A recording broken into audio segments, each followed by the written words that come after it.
杭州陈凤英，民女在。陕西何义群，民女在。云南李彩飞，民女在。苏州杭景珍，民女在。苏州江家园，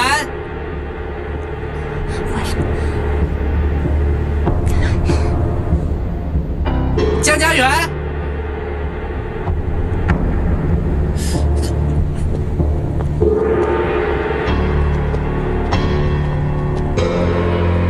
江思芷，啊，你家闺女呢？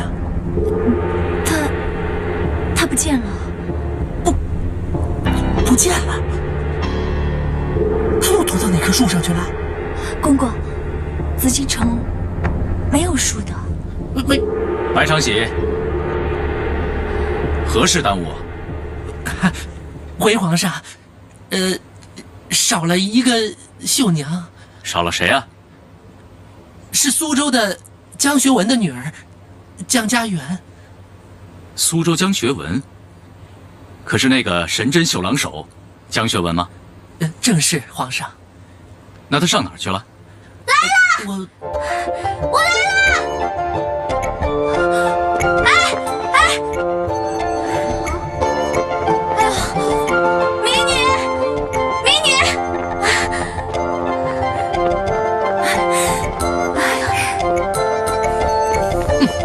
民女，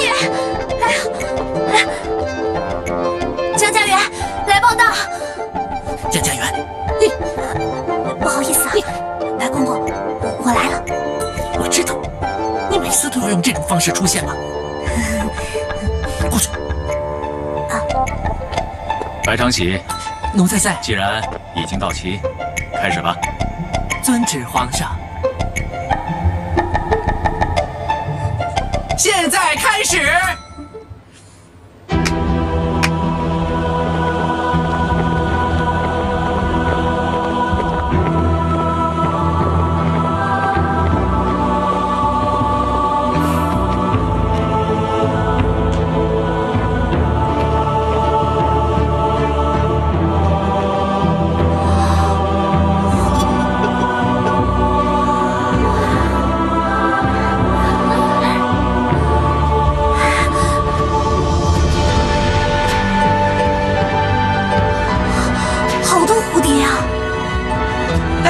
好消息！怎么了？皇上让秀女们抓蝴蝶。抓蝴蝶？是啊，万岁爷英明睿智，突发奇想，要打破往年比试的规矩，认为善绣之人自然该骨肉均匀，有奇人异象，尤其是手腕骨的力道应该拿捏的准确，眼要明，手要快，要鼓到蝴蝶，还不能捏死它。哎呀，这既然不按规矩比试，那怎么会用捉蝴蝶的这个主意呢？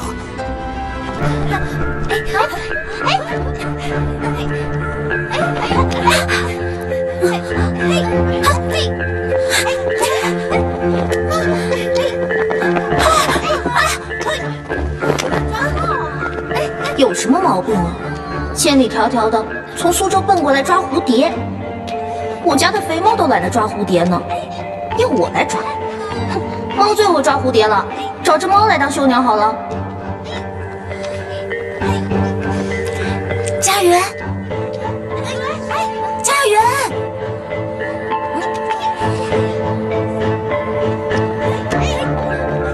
姑姑，快去扑啊！不扑，多难看啊！快扑啊！快呀，小姐！哎呦！给你看好东西啊，这个特别好吃。哎呀，还想着吃，你怎么不去抓呀？不抓。你要是不去的话，我可回去告诉老爷啊，说你在湖南狂吃烂赌的，还被人抓进了官府。别，你别告诉我爹。那就快去，快去，去呀！哎呀，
白长喜，奴才在。这丫头灵官了。是皇上。阿点梅，累死我了。哎呀，你说今天怎么这么累啊？哎，有什么好吃好喝的，赶快给我拿过来啊！佩元，咱们不得不承认。承认什么？承认你聪明？什么呀？咱们不得不承认，咱家后院那只肥猫，它太不容易了。抓耗子也就算了，原来啊，这抓蝴蝶还是个本事呢。它又没有桂花蜜，我呀，真是服了你了。哎，你哪儿想出来的点子啊？哼，服了我了吧？平常就知道会笑我吃，现在才知道这一吃啊，天下无难事。江家园，哎，干嘛呀？大呼小叫的！你使诈，你用奸计！哎，这话可不能乱说啊！这招又不是我想出来的，那是天子万岁爷想出来的。谁知道要抓蝴蝶啊？万岁爷可没让你用奸计。哼，你又误判圣意了吧？这皇上圣明，他呀要的不只是会绣蝴蝶的手，他要的是聪明的脑袋，机智的绣娘。什么叫奸计？计本无中间之分，要看人怎么用。达到目的，获得成功，这就是好计。你早就知道内幕，早就知道今天比试的方式，所以你才会预先带着一罐蜂蜜在身上，对不对？对，就是不早骗了，知道了。你姑姑早就已经告诉你了吧？你扯我姑姑干嘛？如果跟你姑姑真的无关的话，你怎么会用这样的奸计呢？姐妹们，江家园胜之不武，江学敏徇私舞弊。对，就是徇私舞弊。唐景娟，你干嘛你？你这个小人，你比试赢不了我，没本事，还赖我姑姑！你动手推我！你使奸计，你还动手推我！哎呦，我手好痛啊！没事的。好你个江家园，自知理亏服不了人，你就动粗！姐妹们，他欺负人，他欺负人！欺负人！让欺负人！你们干什么？欺负人！仗着他爹是神针绣郎手，就可以随便乱欺负人了吗？说不定他爹早就知道内幕了。姐妹们，我们都被糊弄了！你还诬赖我爹，你敢把我爹扯进来？难道跟你爹没有关系吗？你还推我们，还打我们！我就推你怎么了？我就动手了。你呀，还不如是蝴蝶呢！我捏死你！给我打呀！江家园、杭景珍，你俩要不要脸呀？啊！竟然闹出这种事来，还说你们两个是从苏州来的同乡呢。谁跟这个野蛮人是同乡啊？江家园，你先动手打人，说起来，你倒还有理了。我就轻轻推了他一下。我要真想打他呀，凭他打得过我吗？你说什么？白公公，我错了，是我们的错，对不起了。哎，自己认错就行了，别扯上我，我可没错。好，对，是我一个人的错。白公公，您别生气了，生气伤身体。哼，早说呀。江家园，你还穷追猛打啊？他都被打了，他都认错了，他比你识大体。他还打我了呢，你没看见啊？我没看见他打你，我只看见他认错，他就比你懂规矩。他血口喷人，他骂我姑姑，骂我爹，说我们早就知道题了。你都骂到我家里人了，我还能忍吗？哪有那么神奇的事情嘛？没有缘由的，预先在兜里揣一瓶蜂蜜，这是不是也太巧了？这事儿啊，倒还真是冤枉他了。除了皇上和我，那是绝对没有人知道到底如何比试。我错了，公公。这事儿啊，也怪不得你。谁都想在这一试中一鸣惊人，出人头地。是啊，公公。毕竟啊，能留在宫中担任巧儿，那是无上光荣啊。有什么了不起的？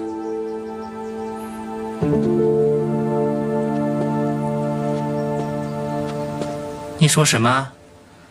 我说没什么了不起啊。你再说一次。留在宫里没什么了不起。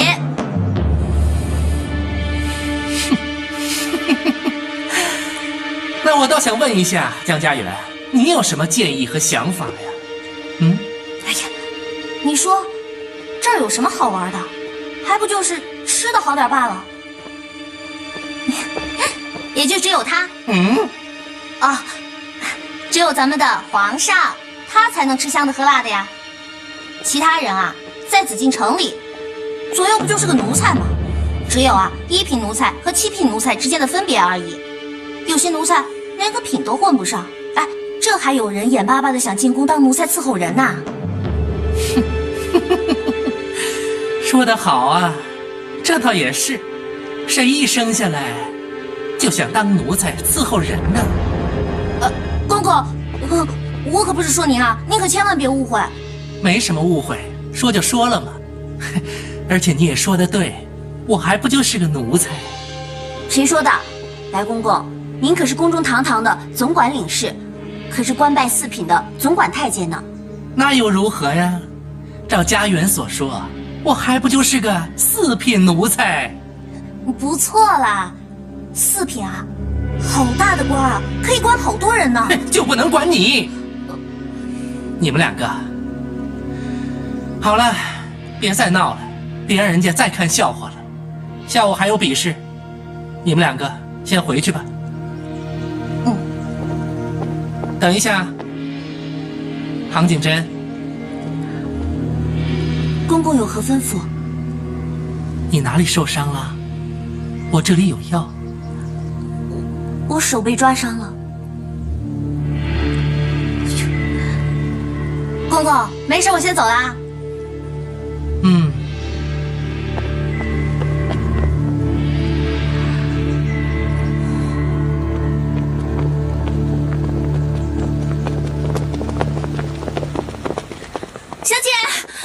小姐，怎么样？没受责罚吧？到底怎么样啊？啊，没事吧？江叔，你看，哎呀，你倒是说话呀！景珍呐，你是个明事理、懂规矩的孩子，这事儿让你委屈了。是公公大人有大量，不跟我们计较。还什么大人呢？那个丫头片子，我还直说我就是个奴才。那我可不服，天底下能够有几个人像公公这样位高权重的？且不说公公坐这个位子坐了这么多年，就说什么？就冲公公这样的尊姓，我也见不得别人羞辱您。怎么说呀？我娘也姓白，不说沾光，也觉得带着3分亲。哦，原来外家也姓白呀。是啊，公公，所以见到您就跟见了家人一样，觉得分外的亲切呢。嘿呦，好啊，算起来，你也算是本家的闺女了。谢谢公公不嫌弃。哎呀，别玩了！哎，你真这么在白公公面前应答的啊？对啊，我就这么说的呀。哎呦，小姑娘啊，你可得罪人了。是啊，是啊，你不知道那个白公公啊，他心机阴险，城府很深，斤斤计较，老奸巨猾。他呀，尖酸。小祖宗啊，你可不，这话说不出来很难过的。我说你怎么到哪儿都死性不改，口无遮拦啊？要能改，能叫死性吗？再说了，明明你们心里都是这么想的，干嘛不让我说啊？有些话只能搁在心里去想，不能挂在嘴上。反正也来不及了，我说也说了，收也收不回来。而且啊，我压根就不想收回来，我就是觉得什么4品总管乱七八糟的。他准再说了。家园，这些年来你怎么光长个子不长心眼儿啊？这什么地方？这是宫里，一句话说错，身家性命都会难保的。你都不知道自己得罪了什么人，就会闯下祸根呐。所以我不愿意进京，不愿意选上绣娘，我不要留在宫里。你可想入选刘宫啊？公公，景珍很希望留在宫中。孩子啊，过来。公公，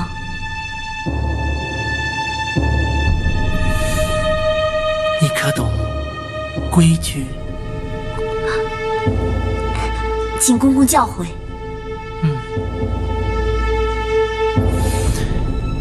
周礼有在，刺绣，亦画乃次之，故画、绣二公，共其职也。公公的意思是，皇上要考画。皇上睿智英明，哪有那么容易让你料中呢？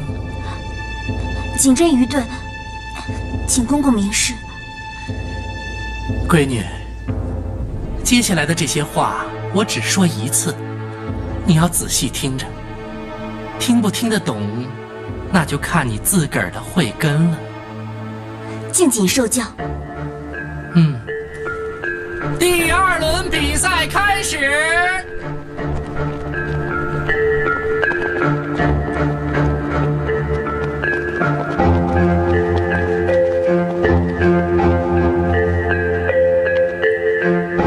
大家听好题目：规矩。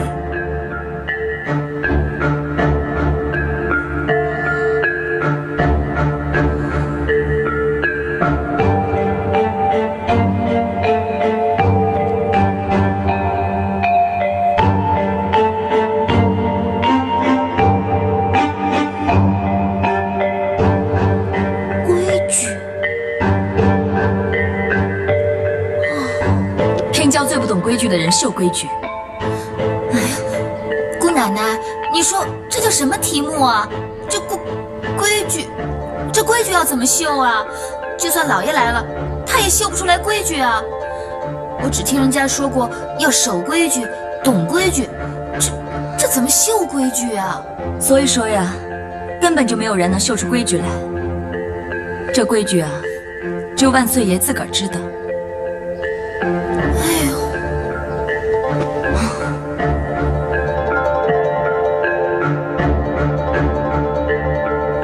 什么嘛，不考花鸟鱼虫，考规矩。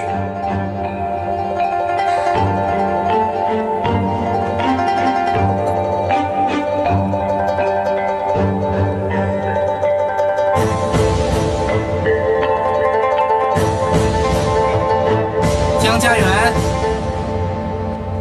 请遵守考场的规矩。万岁爷都没吭气儿呢，哪轮得到你来教我规矩啊？止步，不得无礼。哎，白长喜，不要吓着孩子。是皇上。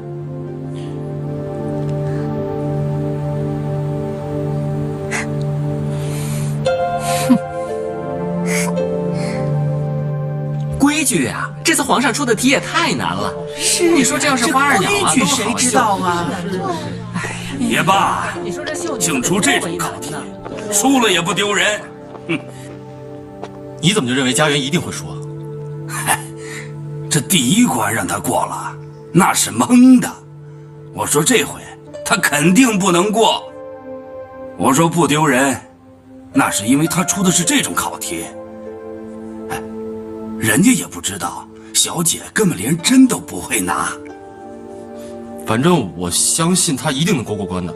哎呦，哼，小兄弟啊，看看，你说这种话都心虚。哎呀，明天就可以回家了。老东乡，看看还有什么好吃的啊，给我弄点。明天我就回去了。啊，行行，我给你备去，我这就给你备去啊，你等着啊。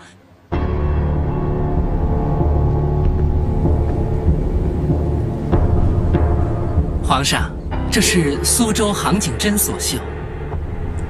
哎呦，多好啊！正所谓无规矩不成方圆，外圆内方，刚柔并济，有为有守。正所谓情在境内，意在方外啊。该说的话都让你说完了。奴才不敢，奴才放肆了。不懂规矩啊！万岁爷，请恕罪。好了，起来吧。谢万岁爷。还有吗？还有最后一幅。皇上，这是最后一幅。是苏州江家园所绣。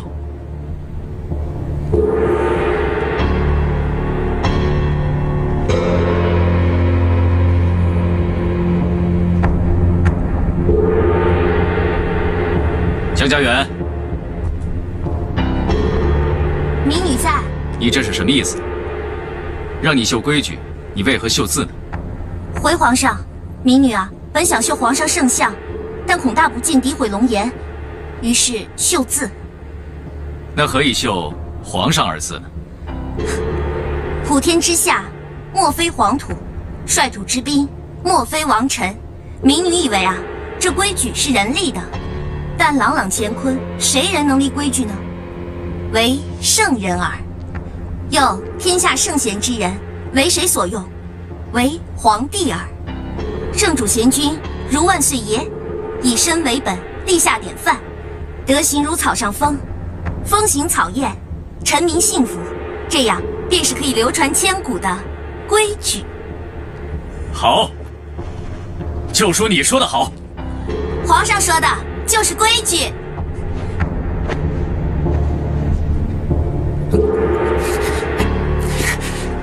皇上万岁万岁万万岁！皇上万岁万岁万万岁！就属你说的好啊！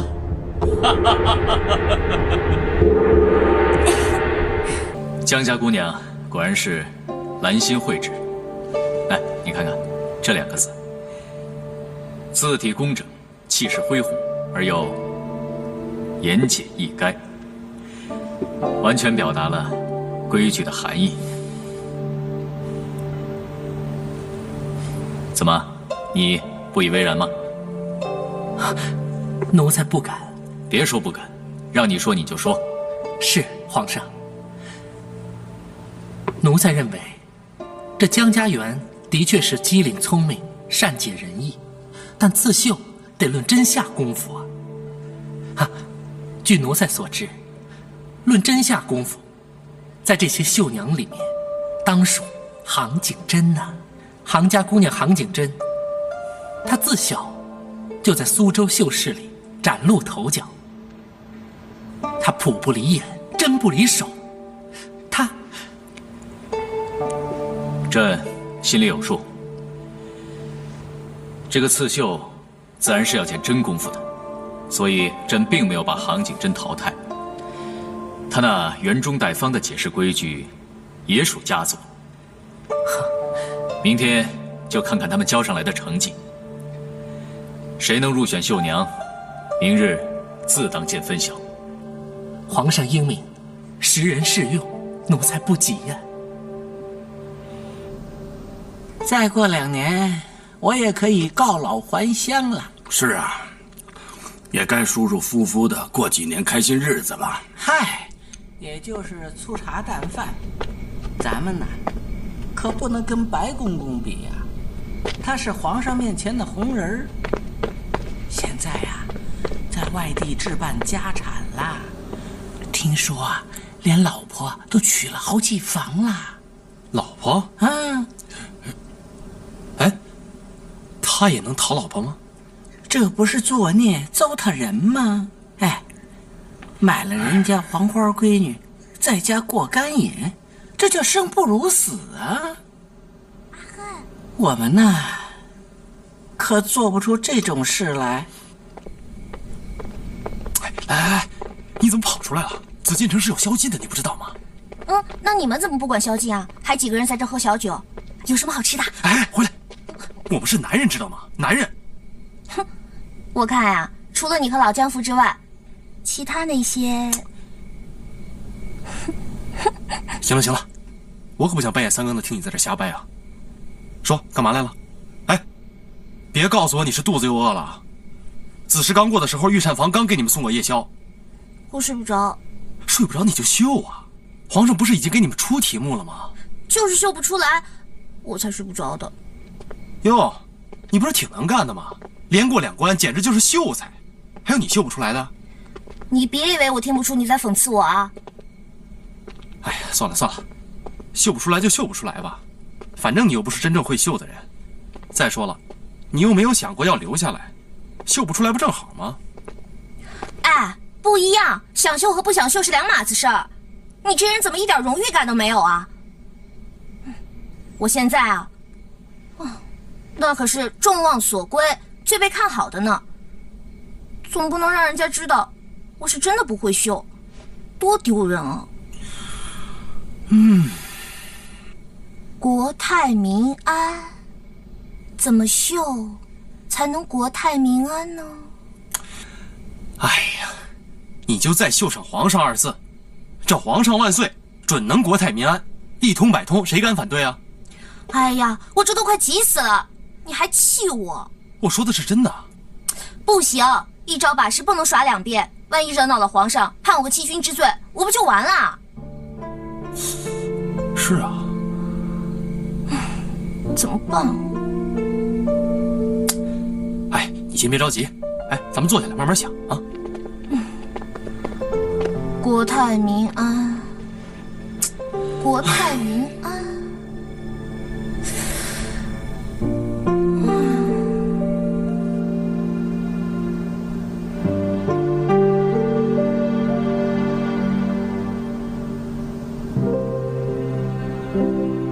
闺女啊，我已经向皇上提过你了，你要用心去绣，明白吗？谢谢公公，我明白了，这一次我一定会赢，我一定会赢的。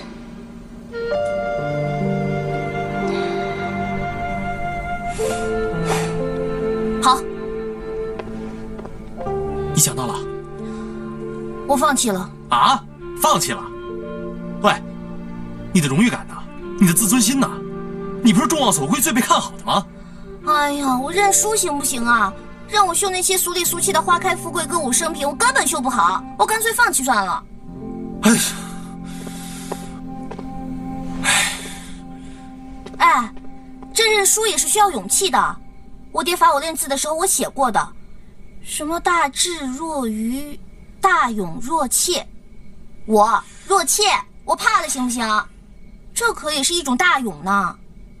我可是很勇敢的。哼！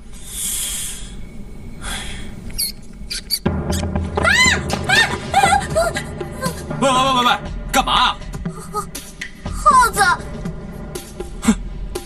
喂，你不好勇敢的吗？见只耗子就把你吓成这样。喂，你大勇呢？吓我一跳嘛！哎，有了！什么？国泰民安呐！我有办法了。你来干嘛呀？你去哪儿了？关你什么事儿？你去找你姑姑了，对不对？你有毛病啊！这宫里是有宵禁的。你去找你的姑姑，因为明天的绣作，凭你的能力，你根本完成不了，所以你去找她啄刀了，对不对？哼！杭景珍，你生病了，你知道吗？你这儿都生病了。你手上拿的什么东西？拿什么东西啊？你干嘛呀？你给我！杭景珍，这比试对你有那么重要吗？咱俩自小一块长大，你怎么就那么恨我？我从来都不是你的对手，刺绣我远不如你，谁都知道啊。为什么就你想不通？那你为什么要求胜？为什么要刻意讨皇上的赏识？我没有刻意讨赏识啊，我只是什么？只是天生招人喜欢，顺其自然的，就可以让所有的人都喜欢你，向着你。我为什么那么讨厌你？我为什么恨你？就因为所有的人都会喜欢你。你知不知道，你真的很讨厌江家园？那我自动放弃好不好？明天我交白卷，让大家以为我根本就不会绣。你本来就不会绣，你本来就连我的一根小指头你都不如，你本来就应该丢人现眼闹笑话的。你不用放弃，你有多少功夫，你通通都使出来。少在这假仁假义，掩饰你的无能，还要让我来领你这份情，我不稀罕。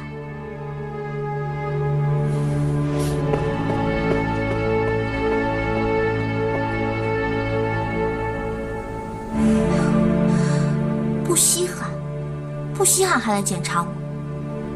切，稀罕的不得了呢。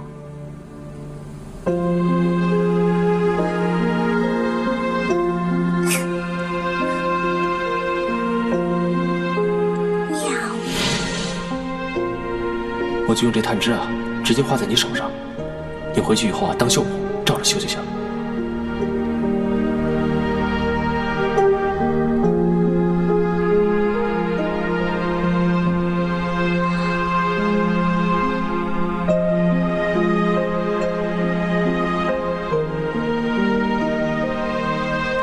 别动啊！痒。忍一下，很快就好。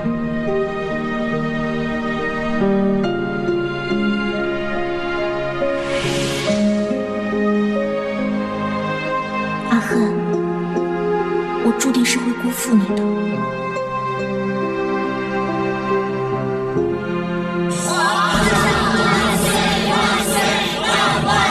众爱卿平身。谢皇上。直接把杭景真和江家园的绣作拿来给朕看。是皇上，呈上来。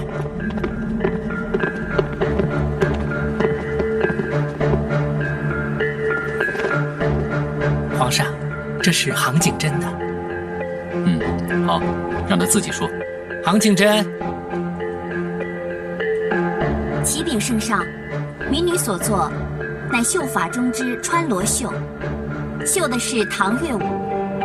民女认为，中国上溯千年，自周至大明以前，为汉唐盛世，所以民女选择唐乐舞的主题，来表现大明盛世之国泰民安。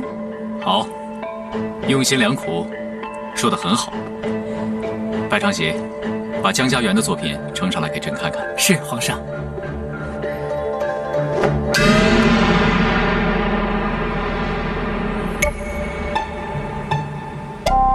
皇上，这是江家园的。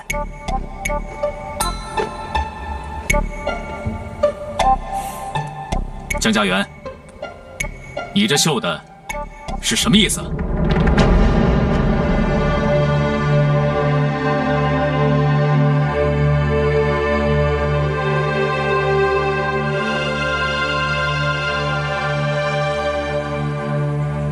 肉眼是看不出啊，但在手中一握，这优劣立马分出高下。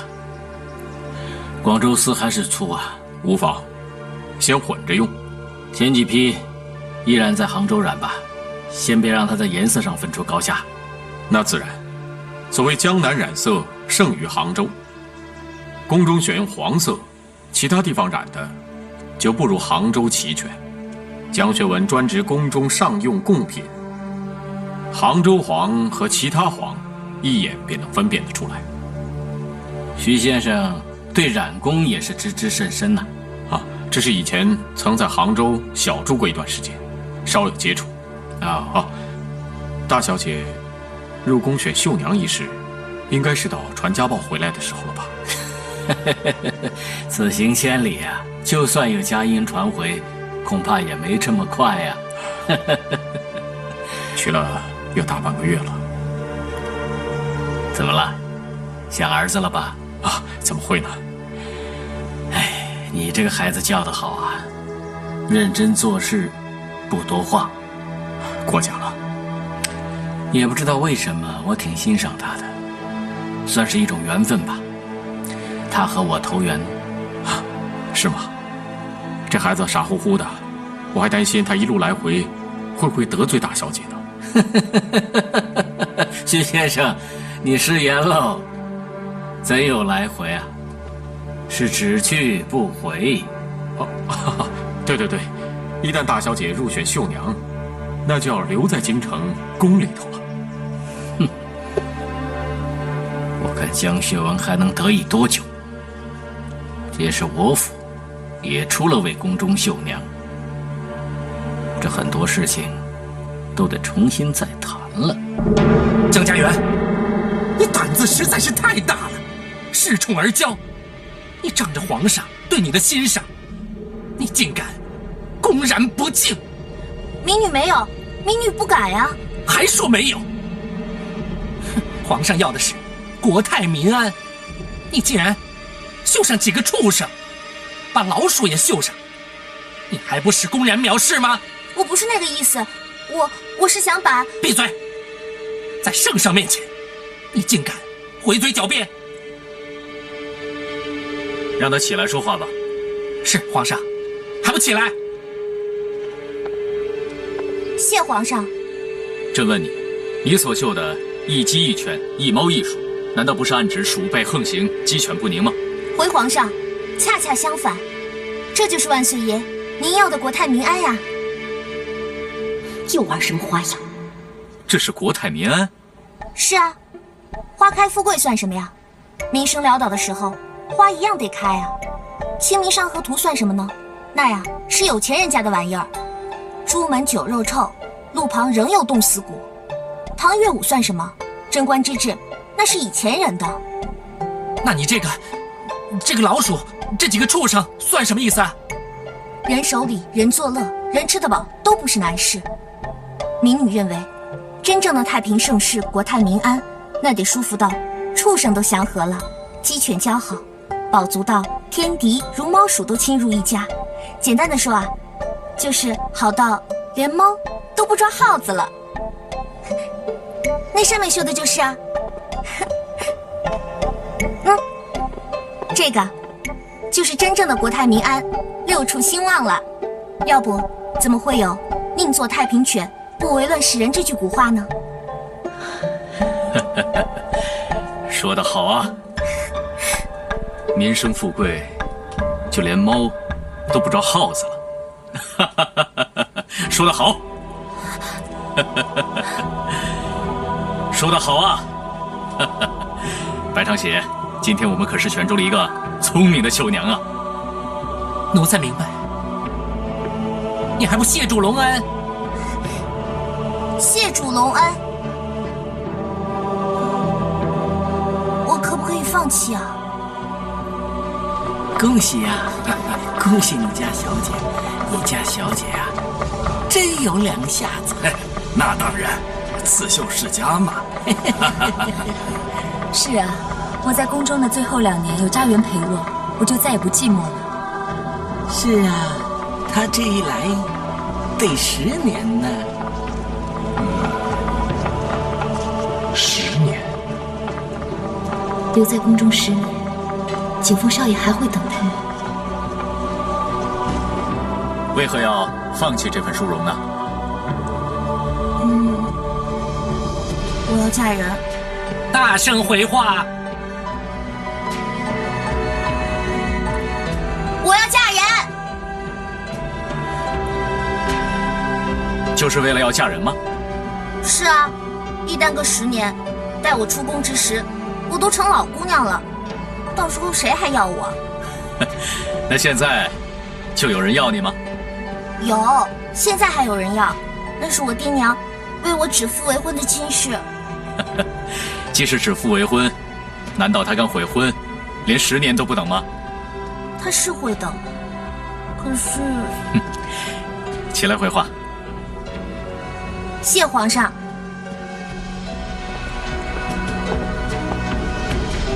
估计啊，他是会等，可是我等不及了，我想早点嫁给他。有这么恨嫁的女孩子吗？姑娘家的也不知道害臊。我不害臊，我就想早点嫁给他，请皇上成全。好，成全你，成全你。来，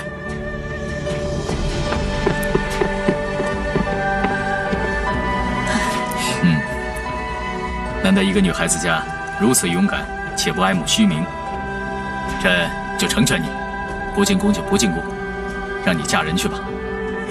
谢皇上成全。来，朕送给你作为嫁妆。以后啊，凭此玉佩，你就可以素颜面圣。你还愣着，还不谢主隆恩？谢皇上恩赐。平身。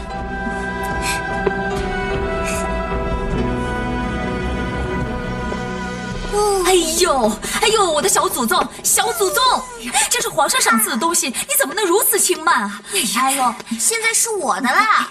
哎呦，你正经一点行不行啊？别再惹祸了。不就是块玉佩吗？找找啊，咱们苏州老街上一定有。这可不是普通的玉佩啊，这是万岁爷赏给你的。当时还说了，凭此玉佩可素颜面圣呢。哎，姑姑，这素颜就是不洗脸的意思吗？这不洗脸有什么了不起的？我就经常懒得洗脸啊。真不懂规矩。姑姑，以后啊，谁也不许说我不懂规矩。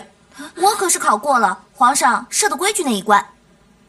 那是，哎，但是你知不知道啊？得此玉佩，那是多大的恩宠啊！这后宫六院里，有几个贵妃娘娘能被恩准素颜面圣的？哪个见皇上之前，不都得去熏香沐浴，整肃仪容的？这有什么了不起的？我不觉得呀。哎呀，你说你这孩子，怎么一天到晚就知道疯疯癫癫的？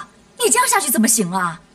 还当着大庭广众之下说自己为了成婚不进宫，这万一要是传出去啊，还不让人笑掉大牙啊！我是想嫁人啊。你怕什么？杭景峰那痴小子，让他等你一辈子他都等。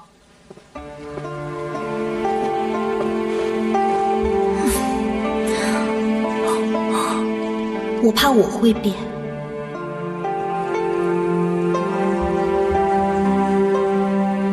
皇上，免议。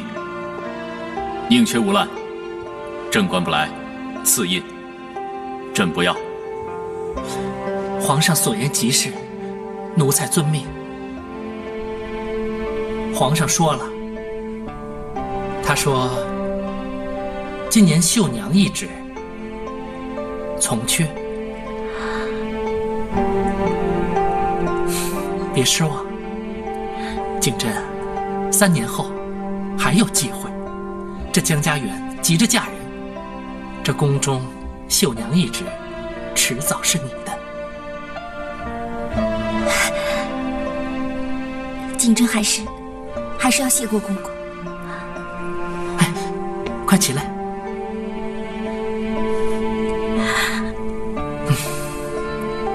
你记住，一定要坚持。这江家园这么嚣张，他早晚要倒霉，我们就等着瞧。摆出来，摆出来！有什么好吃好喝的，全都给我拿上来！哎呀，你小声点啊！这可是单公公啊，为你私下开火呢。哎，不妨不妨。宵禁之前呢，吃饱喝足，各自回房间。来来来，都坐下坐下。啊，有那道冰糖肘子吗？想死我了！哎，来了来了，冰糖肘子来了。为了这道肘子啊，我都可以放弃杭景峰。就爱吃。来，我敬你一杯。小姐他可敬你一杯。真有两下子，轻轻松松就过关入选绣娘了。哎呀，那叫什么本事啊？反正3年一选，每次总有人选上的。我姑姑不早就是宫里的绣娘了吗？是哟啊，，真难得啊，谦虚起来了。哼，他还有话没说完呢。你又知道我有话没说完啦？当然，他的意思啊，是选中绣娘其实没什么了不起的，让入选的绣娘不入宫，那才了不起呢，对不对？是不是被我猜中了？行了，来来来来，大家喝一杯。来，我们家小姐啊，那才叫一个本事呢！别人挤破了头，用尽了心机手段也选不上，我们家小姐轻轻松松连过3关，对不对？还有，更难能可贵的是，他还获得了当今万岁爷赐的白玉玉佩1枚。嘿嘿，这下可好了，老爷有先帝爷赐的匾，小姐呀也不是弱啊。获赐当今万岁爷赐的玉佩，真是青出于蓝而胜于蓝呐！厉害厉害呀！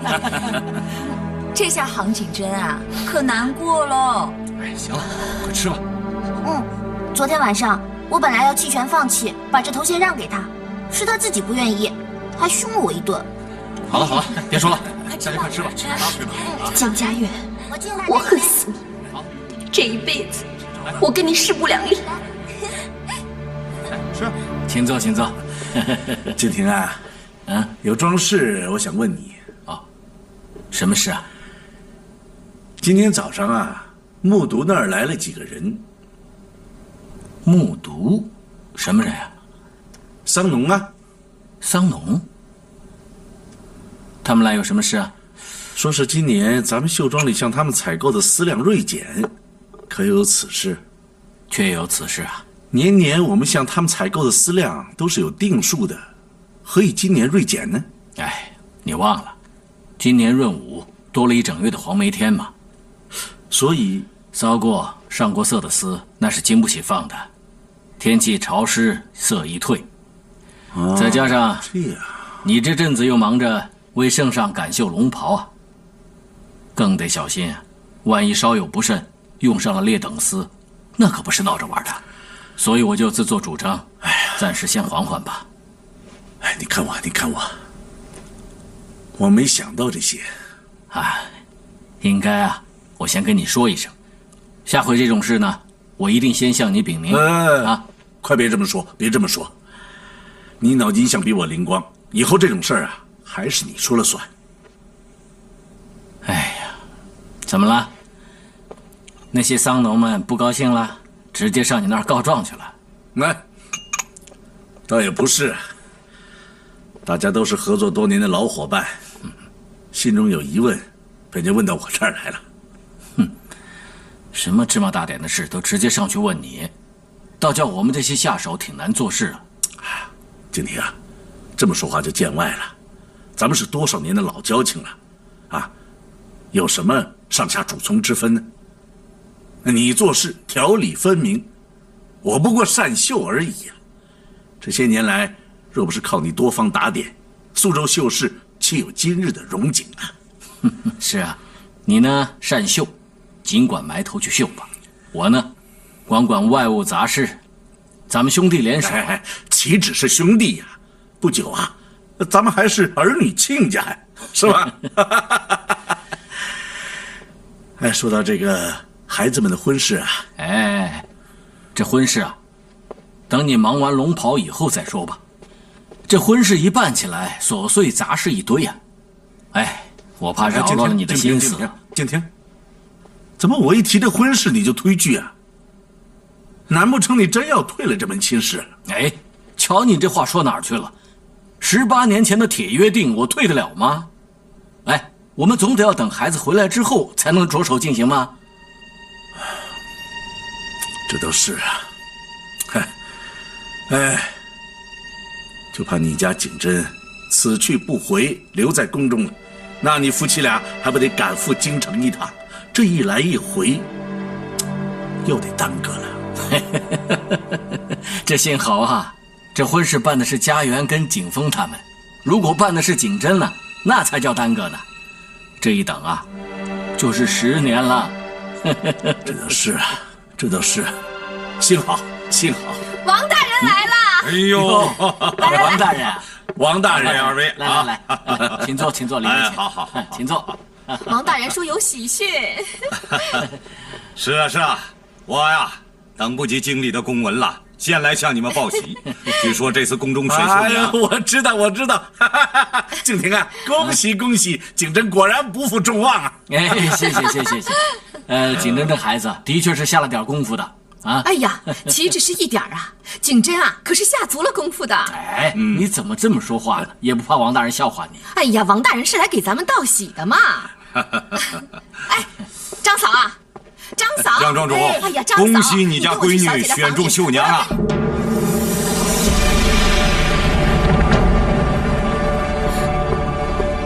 这，王大人，你刚才说？我是说你家闺女江家园拔得头筹，选中绣娘了。江家园，可不就是江家园？真是虎父无犬女，青出玉兰生玉兰呐！您府上可是出了2位御用巧儿。这还不该道喜吗？那又何须上我家道喜呀？应该，自然应该，理当应该。敬亭是家园的师傅，那是名师出高徒，敬亭鞠躬绝尾呀！哎呀，不敢不敢，我哪敢鞠躬啊？都是家园天资聪慧啊！不是景真，不是景真。哎呀，这下可好了，景峰和家园的婚事，我看又得耽误了。这杯喜酒啊，我还是喝得到。10年后啊，这就是我为什么来你家道喜的原因。江家园虽然入选绣娘，可是他放弃了。放弃？他还放弃？是啊，他放弃了，你们家闺女景真，不就递补上去了吗？啊！哎呀，所以我们家景真就可以留在宫里了。是啊，这就是所谓我来你家道喜，一家选中2家喜啊！说来说去，苏湘粤蜀4大绣派，还是我们苏派独领风骚嘛！啊，是。哎呀，景亭啊，恭喜恭喜啊！是啊，还是有赖家园让位啊！哎，哪里，看你说的。哎呀，选中了，选中了，选中了，选中了，选中了！什么了呀？家园入选宫中绣娘了啊！是真的吗？啊，家园真是赏人有赏福呢。郝少爷，你可真有福气，媳妇儿是御用绣娘呢。是啊，恐怕要等10年了，能娶到巧儿，等20年也值啊！是啊。糟了，景真没选上。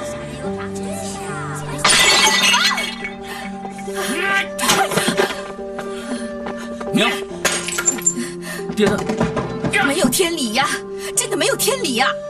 怎么选上的会是圆圆呢？那你开心了？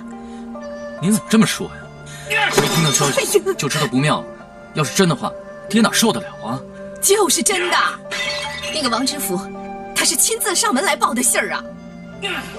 不过你放心，你的老婆呢，一定很快就会回来了，就快要嫁进我们杭家的门了。你倒是想想啊，正所谓造桥修路，施粥赈灾，你打听打听这儿的老百姓，1年3次法会，平时的香油钱，我杭家出手小气过吗？夫人，你说的有道理，您慈心人善嘛。那么结果呢？做功德是做功德，选绣娘是选绣娘，这是两码事啊。比试远在京城，又岂是我们小小一间寺庙做得了主的？哎呀，你现在倒是推得干净利落呀！啊，让我捐钱的时候，你不是信誓旦旦地说你们神灵如何清明，香火鼎盛，直达天庭，你忘了吗？出家人不打诳语，我可是信了你的话，才诚心诚意的上香祝祷，才大把的把银子送给你的。杭夫人，您这叫我怎么说呢？收了我的银子，就该应了我的愿。杭家嫂子，你就不要再为难住持了。你捐银子，那也是造福乡里，功德无量嘛。阿弥陀佛。他捐了你们多少香火钱啊？香火钱是不能退的。不是让你们退。这样吧，说个数，我贴给你就是了。这功德簿上还是你家的名字。嗨，我杭家出不起这点香火钱嘛，我是咽不下这口气。哎呀，你这又是何苦呢？跟佛菩萨争什么气呢？主持，您先请回吧，不敢打扰您清修。阿弥陀佛。哎呀，好了，我也知道你心里不舒服。说实在的，我也没料到中选的会是家园。哼，得了便宜卖乖。哎呀，这卖什么乖呀？我们也没占着什么便宜，你们也没吃亏啊。说实话，这最风光的是你们杭家。你想啊，圆圆是你们家的媳妇儿，那以后她就是杭江氏，入的是你们杭家的祠堂，百子千孙传了下去，族谱上记的可是你们杭家出了一位绣娘，这份风光是算不到江家头上的。况且谁都知道，这圆圆是你们家敬亭一手调教出来的。谁知道外头的人会怎么想这份功劳啊？你倒说得好听，当然算你们杭家的。你想，他以后可是要给你磕头进门的。想想堂堂御用绣娘，要给你磕头奉茶呢。这说起来呀，你是最风光的。我们受得起吗？受得起，受得起。你是她婆婆，你受不起，那谁受得起啊？别说庙里香火不灵，那菩萨可是有先知的，他让圆圆中选，好让光彩落在你们家的头上。你那银子没白捐。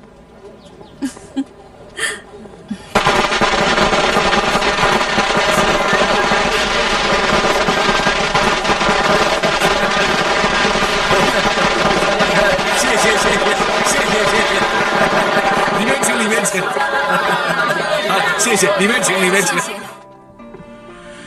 哎呦，可累坏了，这应酬啊，可真比刺绣难多了，对吧？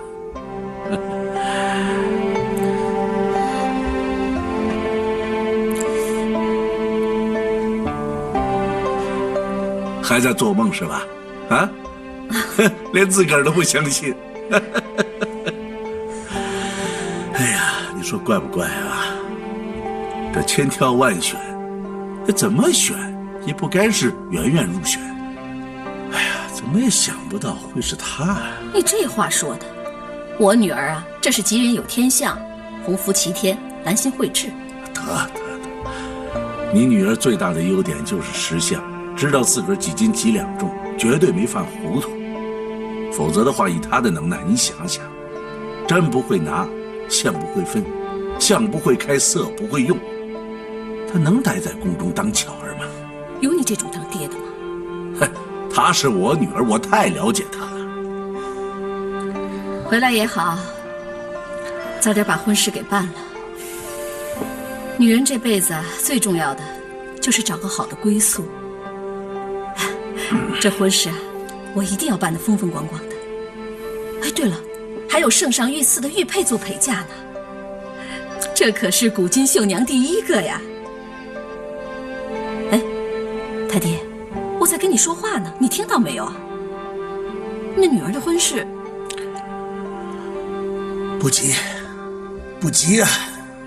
不急？不是你说的想早点把她嫁出去，也好了了你一桩心事吗？哎，此一时彼一时。哎，他爹，咱可不能势利啊，总不能出尔反尔吧？我说了不嫁了吗？那你又说不急，此一时彼一时的。嫁是一定要嫁的，只是条件可以谈好一点吧。哎，你把女儿当什么了？她可不是筹码，让你揣在口袋里数数谈条件的。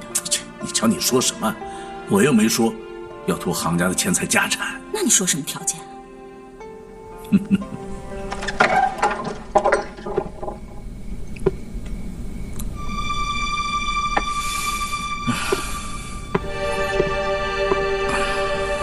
爹，我扶您回房休息吧。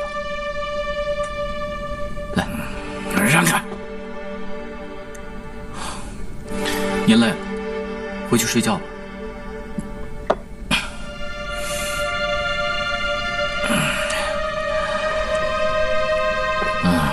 明月高高照九州，几家欢乐几家愁啊！哼，这会儿他也该累了吧？哼，宾客迎门，酒水茶饭，这会儿也该累了吧？一样的累呀，江学文他累得开心呐，啊！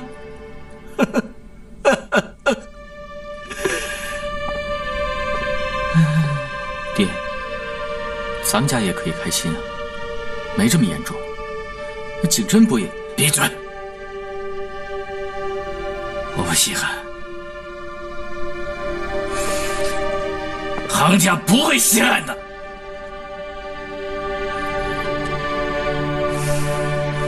他中了，而放弃，让景真去递补，比景真不中更让我难堪。这丫头，等于当场给了我一耳光，还要我谢她一句打得好。圆圆她不是这种人，她没有那么深的心机。她没有，她太有了。表面上，她装着什么都不知道，实际上她心里面比谁都清楚。她是鸭子划水，磨刀霍霍。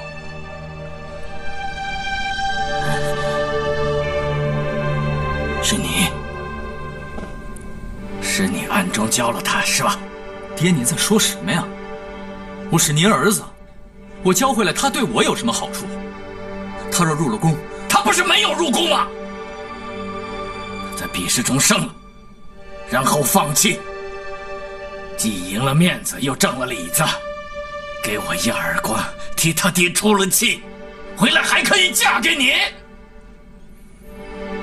高明啊！高明啊！您喝醉了？怎么就栽在一个黄毛丫头手上？我杭敬亭的一儿一女，为什么就比不上人家半点聪明啊？为什么你们这么不争气啊？爹，回去睡觉吧。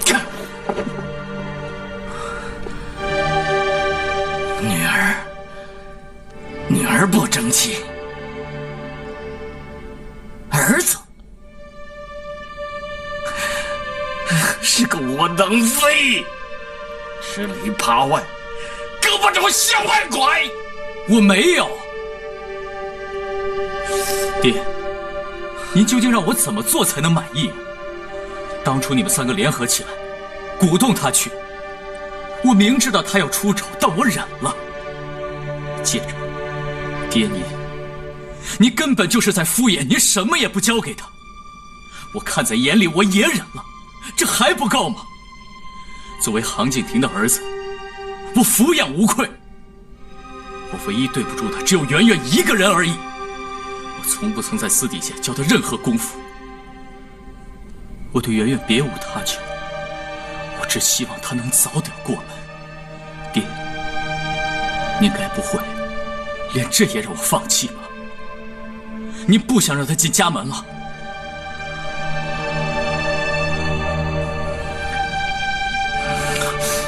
如果有朝一日关系、态势起了变化，你会站在哪边？我站在哪一边？你决定不了吗？爹，我不明白您的意思。我让你明白，你的脚踩在杭家土地上，头顶在杭家的屋檐下，你身上流着杭家的血，你名字冠着杭家的姓，这就是你的位置，你的身份，你明白了吗？我就是啊，要一直是，永远是。我当然是。好，那我会尽快去提亲的。